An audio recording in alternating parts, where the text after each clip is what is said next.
बेहद स्वागत है जी सभी स्टूडेंट्स का। हमारे साथ मौजूद हैं जसमीत भाटिया जी, लैंडमार्क इमिग्रेशन के चीफ हैं। एक बार फिर हमारा टॉपिक आज बड़ा इम्पॉर्टेंट है।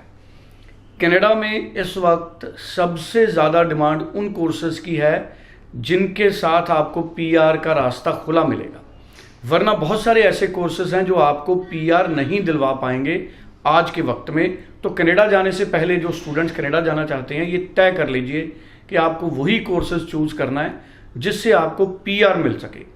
और वो कोर्सेज कौन कौन से हैं, क्या आपकी क्वालिफिकेशन के रेलेवेंट हैं, इसी पर जसमीत भाटिया जी हमको आज ब्रीफ करेंगे। जसमीत जी, आपका बेहद स्वागत है जी। Hello everyone.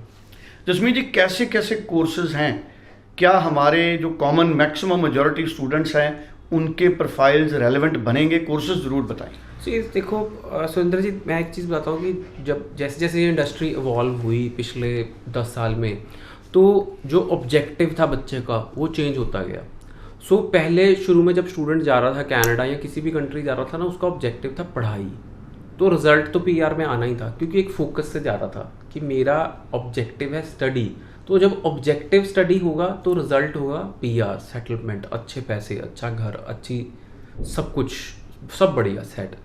अब जब बच्चे को स्टूडेंट वीज़ा मिल रहा है, और अब पिछले 3-4 साल से ऐसे हुआ कि पूरे इंडिया में ही मैं कहूँगा कि ऑब्जेक्टिव चेंज हो गया। पढ़ाई ऑब्जेक्टिव ही नहीं रहा, वर्क ऑब्जेक्टिव हो गया। काम करने जाना मैंने, पर गवर्नमेंट ने तो आपको स्टडी वीज़ा दिया है, पर आपका जब माइंड सेटअप चेंज हो गया, माइंड वॉश कर दिया गया और आप लोगों की सोच बदल गई, तो ऐसा हुआ कि स्टूडेंट एक गलत माइंड सेट से बाहर जा रहा है, जो कि बिल्कुल गलत है। इंडिया की रेपुटेशन को हर्ट कर रहा है।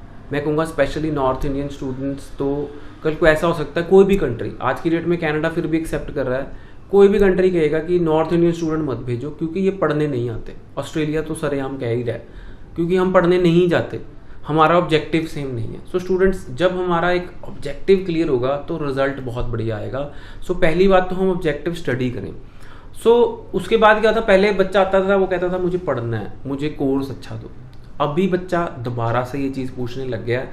तो मेरे को लगता है कहीं ना कहीं जो कनाडा चेंजेस लेके आ रहा है वो बच्चे की बेटरमेंट के लिए ही है। कंसल्टेंट का नुकसान हुआ है क्योंकि बहुत सारे कंसल्टेंट ऐसे भी हैं जो अपनी दुकानें बंद कर गए हैं क्योंकि वो धोखाधड़ी के नाम पे काम चल रहा था, और बहुत सारे ऐसे कंसल्टेंट भी हैं जो अच्छा काम करते थे, उन्होंने अच्छा काम और अच्छा शुरू कर दिया। स्टूडेंट, जो कंसल्टेंट का काम है वो आपको एक अच्छा कोर्स दिलाना, गाइड करना कि आप वहाँ पे सेटलमेंट हो गए कि नहीं हो गए।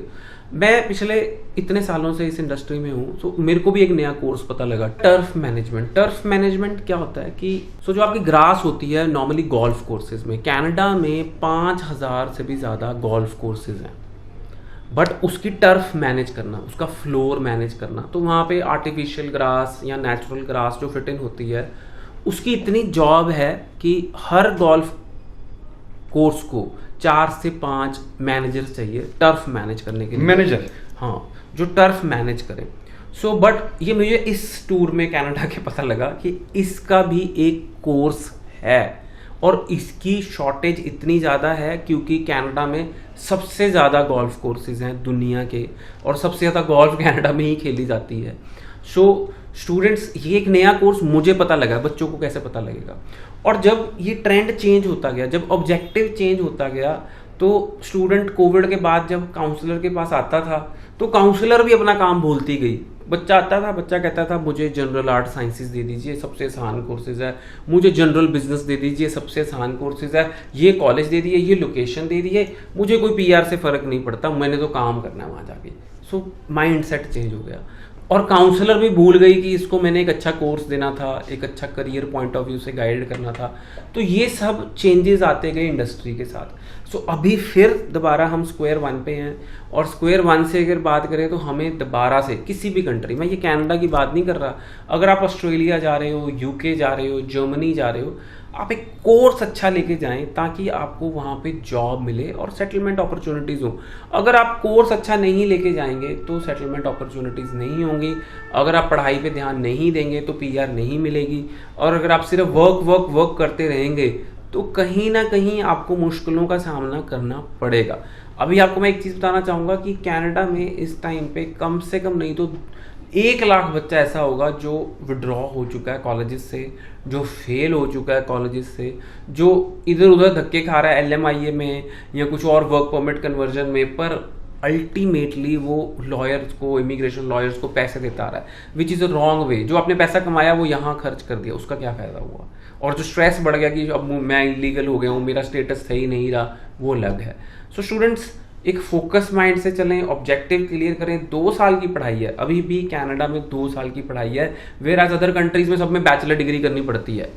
कनाडा में 2 साल की पढ़ाई है, 2 साल पढ़ लें, पार्ट टाइम काम करें जितनी रिक्वायरमेंट है, और उसके बाद हम अच्छी जॉब करें, सेटल हों, और फिर हम देख सकते हैं कि हमने कितना काम करना है। बट अगर आप पहले पढ़ाई के दौरान अगर क्या कहते हैं काम पे ज़्यादा ध्यान देंगे तो yes there will be issues and you will not be able to survive in this tough environment, क्योंकि कनाडा बहुत ज़्यादा स्ट्रिक्ट होगा आने वाले टाइम में, और स्टूडेंट को पढ़ाई करनी बहुत ज़्यादा ज़रूरी है।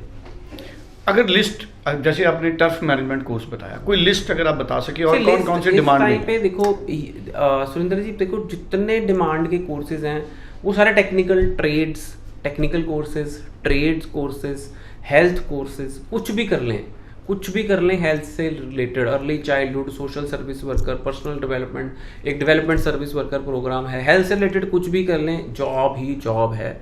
Occupational therapist, massage therapist, job ही जॉब है।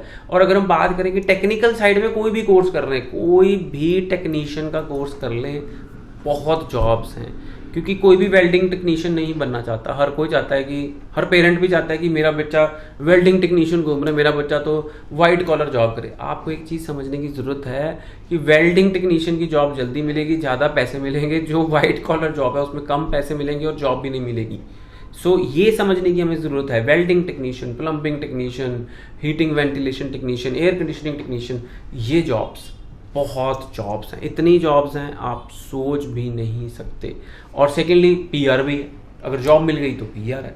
सो स्टूडेंट्स, ये हमें माइंडसेट चेंज करना पड़ेगा। और प्रोविंस कोई मैटर नहीं करता, कोर्स मैटर करेगा। जब आप कनाडा जा रहे हैं कोर्स मैटर करेगा। अगर मैं कहूँ कि कोई लिस्ट है तो लिस्ट की बात करें तो टेक्निकल कोर्सेज कोई भी कर लें। कलरी मैनेजमेंट, आर्ट्स वाले बच्चे शेफ बन सकते हैं, आर्ट्स वाले बच्चे प्रोटेक्शन सिक्योरिटी ऑफिसर बन सकते हैं, आर्ट्स वाले बच्चे भी, उनके पास भी टेक्निकल कोर्सेज हैं, उनकी ट्रेड के भी टेक्निकल कोर्सेज हैं। वो सोशल सर्विस वर्कर डिप्लोमा कर सकते हैं, आर्ट्स वाले बच्चे साइकोलॉजी कर सकते हैं, which are high in demand in Canada. So students, देखो कोर्स हमें पकड़ना पड़ेगा, पढ़ाई करनी पड़ेगी।